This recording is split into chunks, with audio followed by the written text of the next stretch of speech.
Hi everybody, welcome back to Warrior Sister Co.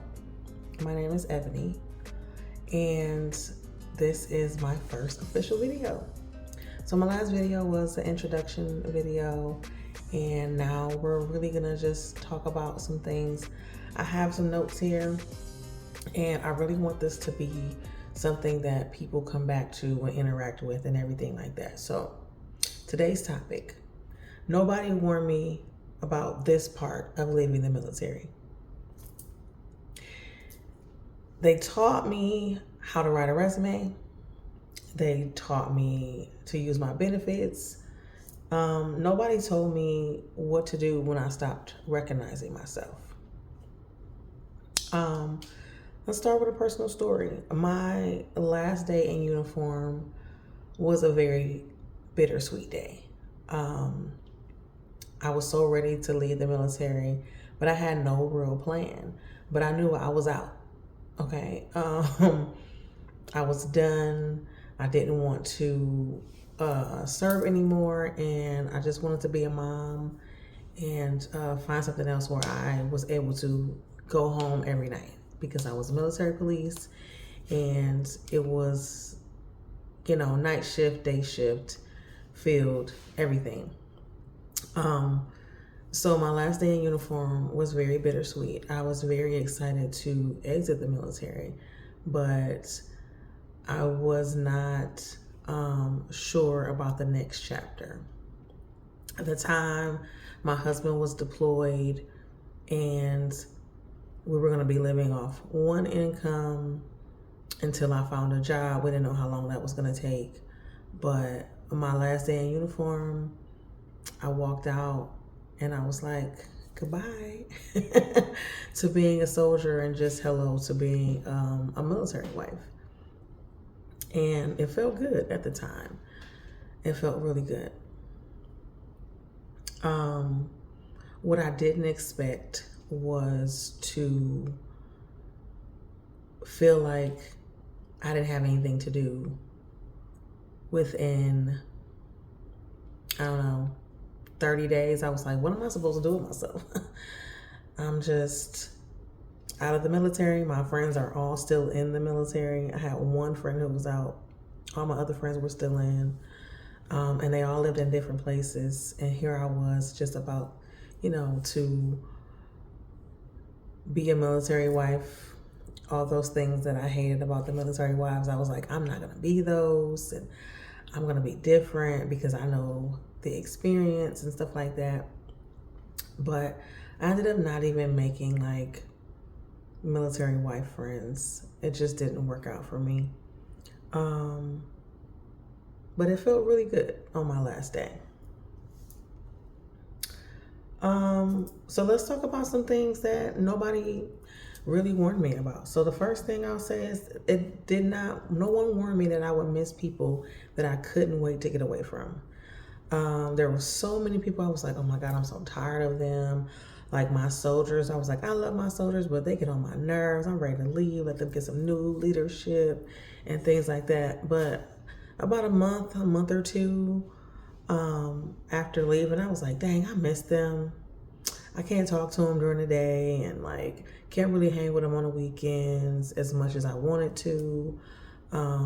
They still had to go to the field and then they had everything that they still had to do. And I was just kind of sitting at home, hanging out. I also missed the structure, getting up in the morning, like first thing in the morning doing PT. So I tried to incorporate some of those things. I didn't get up as early. I ended up trying to work out in the middle of the day and things like that. It wasn't the best, but I was still trying to keep some type of structure. It was good that I had a 1-year-old at the time, and so she was a handful, and just being able to get up and take care of her, that still kept me with some structure, and it was okay. The next thing that nobody warned me about was feeling invisible. Like when you wear your uniform, people see you. Whether you're going to the store, you're stopping at the gas station, if you're on base, if you're off base, like you feel seen. As a civilian, it's very, very different. It's very different. You're like, oh, no one's paying attention. Oh, but at the same time, I was like, I kind of liked it. No one was, feeling sorry for me or thanking me for my service, which was unnecessary. It was just, no one saw me. And sometimes that was okay with me. Sometimes it was. Other times, not so much. But yeah, it was okay with me. Nobody warned me about feeling like I would lose my identity.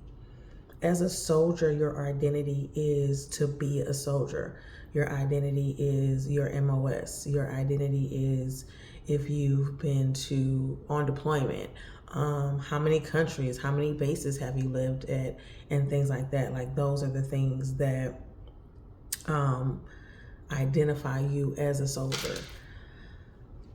When you're out, you no longer have that identity. You're just another person at the store, at the gas station, just because you elected to take your uniform off. Another thing that I felt guilty for struggling. I was like, I am a soldier. I have been in the military. I did this. I had this many deployments. And I was like, I'm going to let a job search hold me back? Absolutely not. So it was hard. It was very hard to adjust to struggling. Like if I felt something, I was like, oh, I shouldn't even be doing this. Like I'm so tough. I'm a soldier. I've been through this. I've been deployed. I've been through war, and you kind of hype yourself up. But like sometimes you're like, the struggle was real, and sometimes you need to feel that, because maybe the last time you struggled was like basic training, or your only struggle in the military, was how many push-ups you had to do, or you didn't have to worry about money. You did your budgeting because you knew exactly how much money you would receive for that month. So it's very, very different to feel like, oh, I have a struggle, and you're like, I shouldn't even struggle. I should be good to go because of the soldier that I have been. And being a soldier and being a civilian are two different things. And just feeling like a person outside, because I felt like a number in the military. And when you start feeling like a person, you're like, wow, is this how it is? Is this how it's gonna be? Like, how do I cope with this? It's really a lot.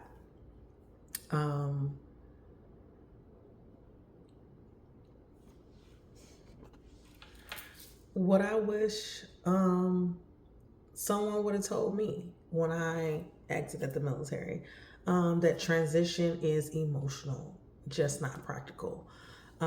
So you're going to have big feelings about leaving. You're going to have big feelings about leaving your soldiers if you're a leader. Maybe you won't, but at some point you'll feel everything, right? So you have to take everything and kind of deal with it. But at the same time, you're like, wow, this is very emotional for me. These are the people that I've spent the how many ever years training with, learning with, fighting with. No matter how many duty stations you've had, you're going to get attached to those people, right? And so you're also going to get attached to your paycheck coming in on time every month, every 2 weeks, on the 1st to the 15th. You're going to, feel, oh, wow, I don't have enough money, or this is not the amount of money that I felt like I needed to make to pay the bills that I had. Like, you're going to feel everything, whether you feel it in the very beginning, or if you feel it a couple months down the line, or if you feel it a year later. All your emotions are going to run wild, right? No matter how much you think that you're prepared to exit the military, whether you retire, whether you ETS or medical discharge or whatever, You're going to have very high emotions. Some of us may cry. Some of us may hold it in and cry at home. But it really just depends on who you are and when you feel that emotion. Another thing, I wish someone would have told me I'm not weak. There were times when I truly felt weak, because I didn't understand how things worked a lot of times. I didn't understand why no one wanted to hire me for 5 whole years. I was unemployed for 5 years. I didn't understand why no one understood, right? And a lot of times people would ask you all these kinds of questions and they're like, oh, you're so tough and this and the third. And I had to explain to a lot of people, I was just trying to survive. I wasn't out there to fight wars and things like that initially. That wasn't my intent. But since I was thrown into the fire, I had to make it work, right? And then having emotions about that or not wanting to talk about it and things like that, it does not make you weak. It makes you much stronger than you really think that you are. And the last thing that I wish somebody had told me is that you don't have to figure it all out immediately. Exiting the military is a process, which is why they have in processing when you first join and they have out processing when you leave. It is very much a process, and the process starts so much earlier than when you receive your paperwork to out process. It starts possibly 18 months to, I would say, a year to 18 months earlier than you really think that it will. But it takes, you won't have to figure it out all at the same time, which is why you should start that early.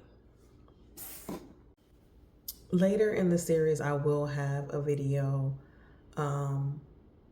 with a timeline on what you should be preparing when you are ready to leave the military. So this is for people who are ETSing or for those who are retiring and you know that you have a certain amount of time left. I will have a video later on down the line about timelines for ETS and what you should be doing getting ready to ETS. So I want to pose a question to the viewers of this video. Comment below with your answer and we will discuss in the comments. Okay, so the question is, what surprised you the most about leaving the military?